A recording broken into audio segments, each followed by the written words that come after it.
The Adventures of Saeed, Part 2. If you haven't yet listened to the previous parts, you can do so by clicking on the link in the description. This was a wonderful story, and I would highly recommend it to anyone interested in adventures. So without further ado, let us continue. The 5 men rode in gloomy silence through the desert with Saeed. The young man could not fail to see how unwillingly they had executed their commission, and what troubled him also was that 2 of his escort had been present at the fight in which he had killed Al-Mansur. They had ridden for about 8 hours when Saeed noticed they were whispering together, and that they looked at him more evilly than previously seen. He strained every effort to overhear what they said, and became aware that they were speaking in a mysterious language that they only used amongst themselves when it was necessary to keep the matters in hand perfectly secret. Salim had, however, taken care to instruct Saeed in this language, so that he was now able to understand what they were talking about, which was not a very reassuring subject. "Here is the spot where we attacked the caravan," said one, "and where one of the bravest of men fell by the hand of a mere boy." "The wind has obliterated the tracks of his horse's feet," replied another, "but I have not forgotten where they were." "And to our shame, the one by whose hand he fell still lives," said a third. "Has ever such a thing been heard of, that a father would not revenge the death of his only son? Salim, without doubt, is becoming old and childish." "But if the father neglects his duty," spoke a fourth, "then it is left to a friend to revenge his fallen friend. Here on this spot ought we to strike him down. That is as it should be, according to ancient custom." "But we swore to protect him," cried the fifth. "We may not kill him, for we must not break our oath." "That is true," said another, "and therefore the assassin must not die by the hands of his enemies." "Wait," cried the most forbidding-looking of them all. "Old Salim has a wise head, but not so wise as he would have us believe. It is true, we swore that we would spare the man's life, but if we leave him alive, but bound hand and foot, the burning sun and the sharp teeth of the jackals will soon make an end of him." Saeed had made up his mind to the worst, but was determined to make an effort to regain his liberty. Suddenly, he turned his horse aside, and setting spurs to it, rode like the wind across the desert.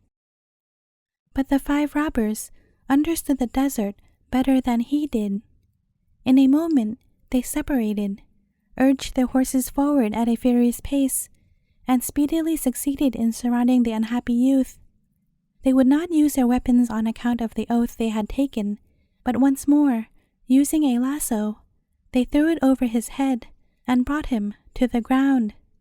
Then they beat him unmercifully, bound his hands and feet with ropes, and left him lying upon the burning sand. Saeed begged for mercy, promising them a handsome sum as ransom, but they laughed mockingly and rode away. He listened to the sound of their horses' hooves for a few moments, and then gave himself up for lost. He thought of the grief of his father when his only son did not return to him, and he thought of his own misery in being left to die such a terrible death in the flower of his youth. The sun rose higher and higher, and scorched his head and face. With great difficulty, he succeeded in rising to his feet, but this gave him little relief. The little whistle had fallen from his girdle and hung loosely from his neck. He succeeded at length, after great trouble, in taking it between his lips, but again it failed him. Overcome with despair, he sank down upon the sand once more and speedily became unconscious. Several hours later he awoke, hearing a voice close to him and feeling himself seized by the shoulder. He uttered a cry of horror, for he thought it was a jackal that was about to devour him. Next he felt a touch upon his legs, and became aware that it was not the claws of a wild beast that were mauling him, but the hands of a human being, tending him carefully. And then he heard a voice say, "He is alive, but evidently takes us for enemies." At length, Saeed opened his eyes and saw a little man bending over him. He was very fat and had small eyes and a very long beard. He spoke to the young man in friendly tones, helped him to rise, gave him food and drink, and told him as he refreshed himself that he was a merchant from Baghdad named Kalum Bek, and that he dealt in shawls and veils for women. He had been on a business journey and was on his way home when he found Saeed lying half dead upon the sand. The young man's brilliant apparel and the glittering jewels in his dagger had attracted his attention, and he had used every effort to revive him, and at length he had succeeded. The young man thanked him for saving his life, for he saw that without this man's intervention he must have perished miserably, and as he had no means of helping himself, and did not take kindly to the idea of trudging afoot through the desert, he thankfully accepted a seat on one of the heavily laden camels, and determined to go to Baghdad first, and then see if he could join himself to a party traveling to Balsara. On the way, the merchant discoursed on the excellent qualities of the ruler of the faithful, Harun al-Rashid. He told him of his love of justice and his shrewdness, and how he could unravel the deepest mysteries of the law in the most remarkable manner. But he takes good care to keep himself informed as to what is taking place among his subjects, said Kalum Bek. His chief chamberlain Masrur is my cousin, and he tells me that he never goes to bed as other folks do, but just contents himself with a few hours' sleep in the morning.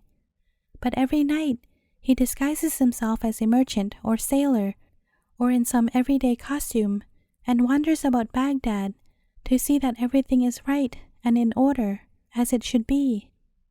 That is the reason that folks are so polite to everyone who speaks to them, for it may just as well be the caliph as some dirty Arab, and there is sufficient timber around Baghdad to provide rods to whip the whole populace. Listening to his stories, Saeed could not help being glad that he was to visit Baghdad and probably see the celebrated Harun al-Rashid, in spite of the fact that he was so anxious to see his father. They reached Baghdad in 10 days' time, and Saeed was astounded at the magnificence of the city, which was then at the height of its glory. The merchant invited him to come to his house, and Saeed accepted willingly, for he had no money to pay for a lodging. The day after his arrival, he dressed himself carefully in the splendid clothing bestowed on him by the robber chieftain, and thought to himself that he need not be ashamed to go out into the streets and show himself. But at that moment, the merchant entered and looked at him with a cunning smile. "It is all very well, young sir," said he, "to have a fine appearance, but have you money in your pockets to suit your attire? What do you intend to do with yourself? It seems to me you are a bit of a dreamer, and do not consider the future at all." "Dear Kalum Bek," said the youth, blushing, for he was much confused, "it is true I have no money, but perhaps you will be kind enough to advance me a little, so that I may journey home, and my father will not fail to refund it to you." "Your father, fellow?" cried the merchant, laughing loudly.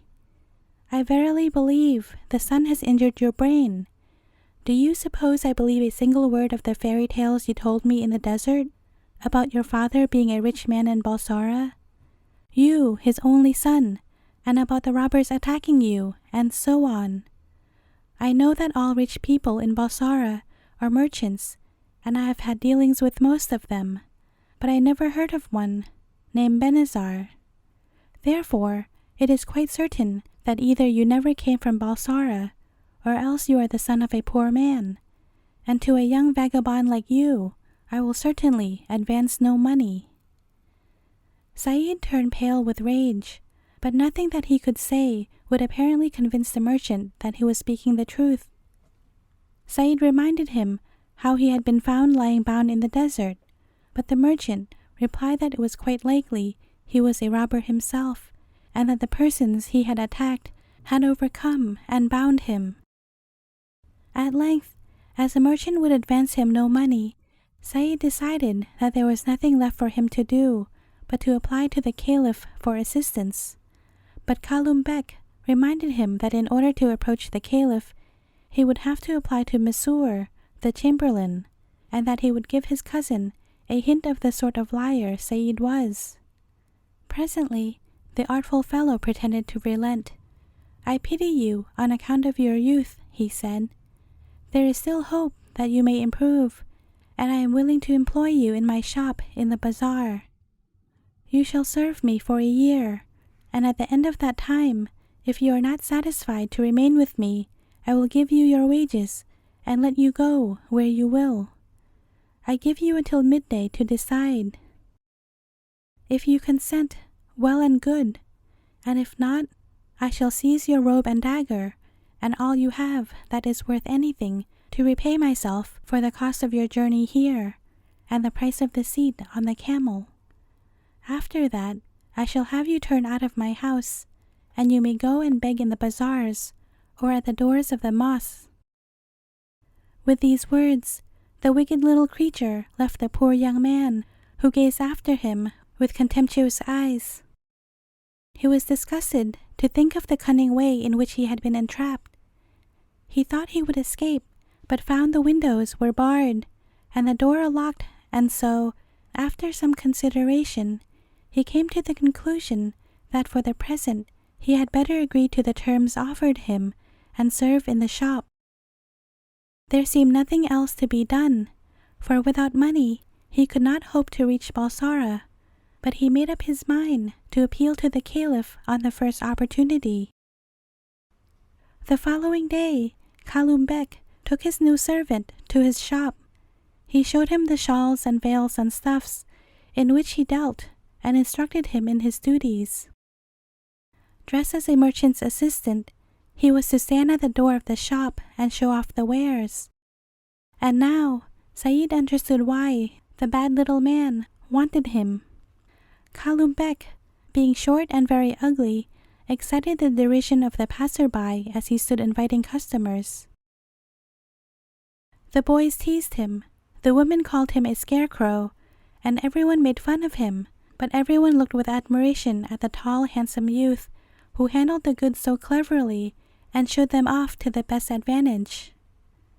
When Kalum Bek saw that his plan answered, and that Said attracted many more customers than he had been able to, he treated the young man much better, fed him well, and saw that he had good clothes to show off his fine face and figure. But these attentions did not soften Said in the least, and he made up his mind to escape on the first opportunity. One day, they had done an unusually good trade in the shop. So many things had been bought that the porters were all carrying home the goods the customers had bought. But a lady entered the shop, bought some goods, and asked for a man to carry them home at once. "In half an hour I will send them with pleasure," said Kalum Bek, "but just now all my men are out. If you cannot wait so long, perhaps you would prefer to engage an outside porter." "A fine merchant you are," said the lady angrily, "to advise me to engage a strange man to carry home my purchases. He would doubtless make off with my goods, and who would repay me then? No, according to the custom of the market, it is your duty to provide a man to carry home goods purchased, and I insist upon having one." "Certainly, certainly," said Kalum Bek. "If you can only wait half an hour, I can oblige you." "This is a common shop indeed," replied the enraged lady, "not to provide sufficient porters. But there stands a great idle fellow. He shall carry home my parcel, and I will give him a coin for his pains." "Oh no," screamed Kalum Bek, "I cannot spare my assistant. He is my signboard to attract folks in. He is not allowed to leave the door." "Nonsense," replied the old woman, and without further parlance, pushed her parcel into Saeed's arms. "You cannot sell very good wares if you need to lay traps to catch your customers. For goodness sake, go, but be quick to return," said the merchant. "The old wretch will make her complaints heard all over the bazaar."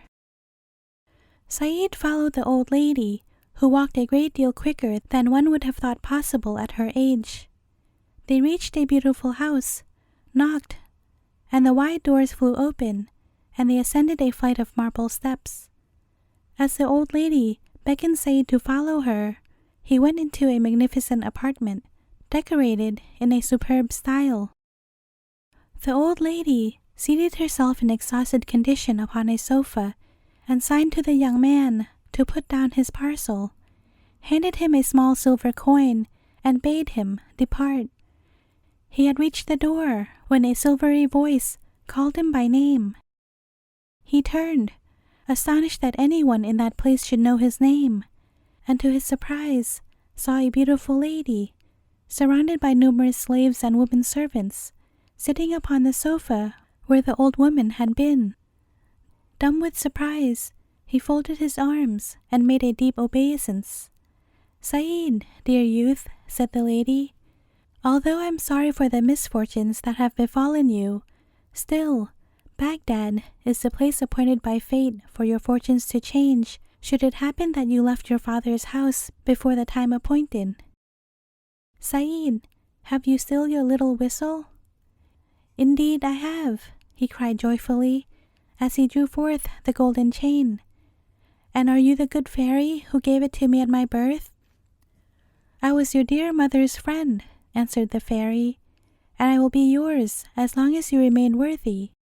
Oh, how foolish was your father to disregard my instructions!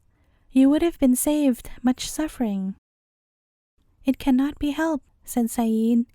"But dearest lady, could you not harness the northeast wind to your cloud carriage and carry me away in a few moments to my father's house in Balsora? I will promise to patiently await the remaining 6 months before I am 20 years of age." The fairy smiled. "That is easier said than done," she said. "Unfortunately, I am unable to do anything for you at present, not even rescue you from Kaloum Bek, who happens to be under the protection of your most powerful enemy." Then I have a bad fairy as well as a good one, eh?" said Saeed. "But if you can do nothing else, you can surely help me with good advice. Shall I go to the Caliph and complain to him? He is a wise man, and he will know how to protect me against Kaloum Bek." "Yes, Harun is very wise, but unfortunately he is but human and trusts his chamberlain implicitly, and with justice too, for he has tried him and proved him to be trusted. But honest Mesur, in his turn, trusts Kaloum Bek, and there he is wrong, for Kaloum is a bad man, although he is Mesur's cousin.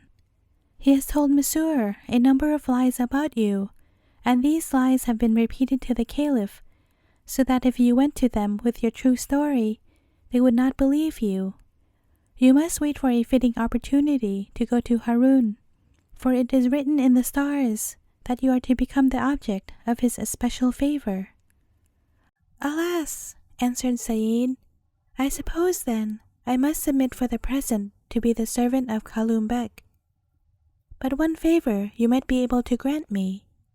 I have been brought up to the use of arms, and my greatest pleasure is to take part in tournaments where there is fighting with lance and sword.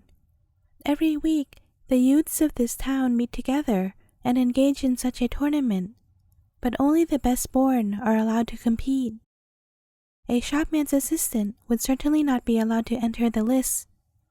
Could you manage to let me have a horse, a suit of clothes and weapons, and to alter my face so that I should not be recognized?" "That is a wish such as does credit to a noble youth," replied the fairy. "Your mother's father was the bravest man in Syria, and his spirit seems to have descended on you. Take note of this house. Every week you may come here, and you will find awaiting you a horse, 2 armed servants, robes and weapons, Also, a wash for your face that will transform you completely. And now, Saeed, farewell. Persevere in your wise and virtuous conduct, and you'll find that in 6 months' time, your whistle will sound when you blow it, and Suleyma's ear will not be deaf to it." The young man parted from his protectress with thanks, carefully noted the position of the house, and went back to the bazaar. He arrived at the right moment to rescue his master, Kalum Bek. The shop was crowded with people. The boys were dancing round Kalum and taunting him, and the older people stood by and laughed. The merchant was in a furious rage. He stood with a shawl in one hand and a veil in the other. The uproar was caused by Saeed's absence, for scarcely had he left than Kalum took his stand at the door and began to cry his wares, but nobody would buy from the ugly old man. Kalum had noticed 2 men walking up and down the bazaar, evidently looking out for something.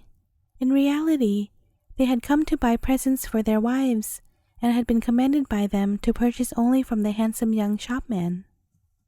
At length, Kalum called to them, "Here, my masters, you will find everything you require by me, shawls and veils of the finest quality." "That may be, my good man," they replied, "but it has become the fashion amongst the women to buy their goods from a certain handsome young man named Saeed, and we are looking out for him. If you can direct us to him, we will come and buy from you another time." "Allah is good," said Kalum, grinning in friendly fashion. "The Prophet has led you to the right door. You wish to buy veils from the handsome young shopman, then step inside. This is his shop." One of the men laughed at his assertion that he, the ugly little creature, was the tall handsome shopman, but the other man, who believed he was being made fun of, lost his temper and rated him in no measured terms. Kalum was beside himself and called his neighbors to testify that his shop was the one known as the shop of the handsome young assistant. But the neighbors, who were jealous of the trade he drove, pretended to know nothing about the matter, and the 2 men struck the old liar, as they called him. Kalum protected himself more by shrieking and yelling than by using his fists, and so he attracted a crowd to his shop. Everyone in the town knew him to be an avaricious old cheat, and so no one interfered, for they thought he deserved all he was getting. One of the men had seized him by the beard and was about to further ill-treat him when he was seized and flung violently to the ground, so that his turban and both his shoes flew off. The crowd, who would have enjoyed seeing Kalum ill-used, began to murmur. The companion of the man who had been knocked down advanced to his assistance, but when he saw himself confronted by a tall, handsome young fellow, he thought it better not to strike him. Kalum no sooner spied his assistant than he began calling out, "There he is! There is the handsome young shopman called Saeed." The man who had been knocked down got up again and limped away rather ashamed of himself, without having bought either shawl or veil. "Oh, Prince of Shop Assistants," cried Kalum Bek, "you did indeed arrive at the very moment you were wanted. How can I reward you for the service you have done me?" Saeed had merely acted on the spur of the moment, and now that the affair was over, he half regretted having interfered on the old man's behalf, for he well knew he deserved a good punishment. However, he thought he might make use of the old fellow's offer for a reward. So he asked to be given 1 evening a week for his own amusement, either to take a walk or to spend it as he wished, and Kalum Bek, who knew his assistant had too much good sense to attempt to escape without money, readily granted him the favor. The following Wednesday was the day upon which the young men of high rank met to hold their tournament, and so Saeed asked if he could have this evening for himself. Kalum being willing, the young man went straight off to the street in which the fairy lived and knocked at the door, which immediately flew open. The servants appeared to be prepared to receive him, for without asking his business, they took him upstairs to a fine apartment, where they first gave him magic water to wash in. Having laved his face, he looked at himself in a mirror and found that his face was tanned by the sun and that he had a fine black beard, so that he looked at least 10 years older than he had done previously. After that, they led him into another room where a superb suit of clothes awaited him which might not have disgraced the caliph himself. In addition to a turban of the finest materials, having a heron's plume fastened with a diamond clasp, there was a dress of shimmering red silk embroidered with silver flowers, a corselet of silver chainwork, so finely made that it accommodated itself to every movement of his body, and was yet so strong that neither lance nor sword could pierce it. A Damascus sword, with richly jeweled scabbard and hilt, completed his warlike attire. When he was completely equipped and about to leave the house, one of the servants gave him a silk handkerchief and told him that the mistress of the house had sent it to him, so that when he wished to become his usual self again, he had but to wipe his face with it, and the tan color and beard would disappear. In the courtyard of the house, 3 beautiful horses were standing. Said mounted the finest, and his servants the other 2, and then he rode joyously forth to the tournament. All eyes were attracted by the splendor of his dress and weapons, and a murmur of surprise went round the ring as he entered it. It was indeed a glittering assembly of all the noblest and bravest young men in Baghdad, even the brothers of the caliph taking part in the fray. As Said entered, the son of the Grand Vizier and some of his friends approached him and asked his name and birthplace. Said replied that his name was Al-Mansur, and that he had come from Cairo and was traveling about. Having heard rumors of the valor and skill of the young nobles of Baghdad, he had wished to witness their feats and perhaps take part in them.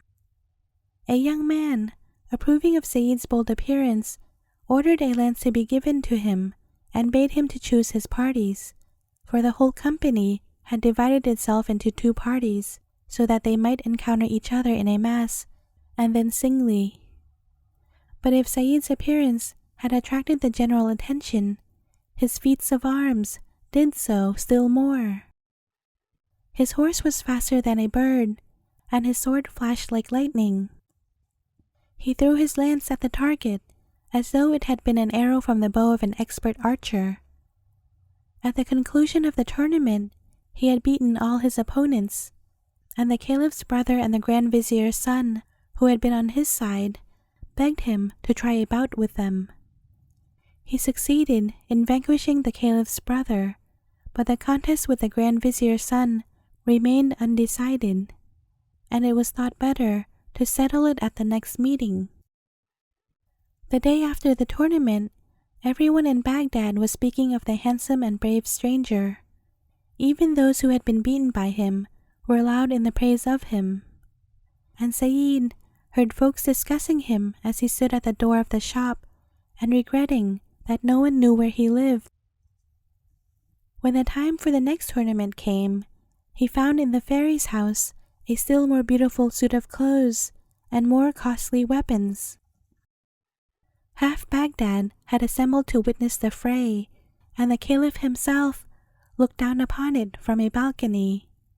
He too was astounded by Al-Mansur's dexterity, and at the end of the day, he hung a gold medal and chain around his neck as a mark of his admiration. But this second and still more brilliant victory aroused the jealousy of some of the young people. They did not like to feel that a stranger should come and triumph over the flower of their youth's nobility, and they determined amongst themselves that 5 or 6 of them would attack him at once as if by chance.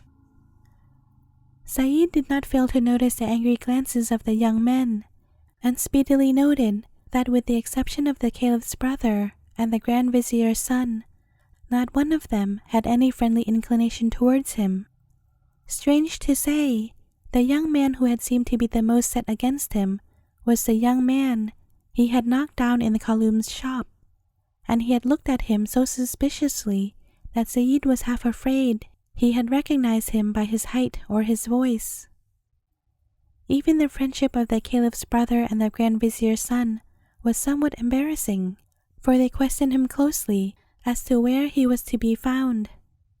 But the plan the envious young men made against him was frustrated, for in addition to his own foresight and bravery, the Caliph's brother and the Grand Vizier's son came to his assistance as soon as they saw him surrounded by half a dozen opponents, all of whom were trying to unhorse him. Together, they scattered the whole troop, and the Caliph's brother threatened to expel the treacherous young men from the lists. For over 4 months, Saeed continued thus to prove his bravery to the astonishment of all Baghdad. When one night, as he was on his way home from the place of combat, he heard some voices which sounded familiar. 4 men were in front of him, walking slowly and apparently discussing something of great importance. Saeed approached them quietly and then discovered that they were speaking in the dialect spoken by Selim's robber horde, and he suspected that they were probably planning a robbery. End of part 2. Please go to the next video for part 3.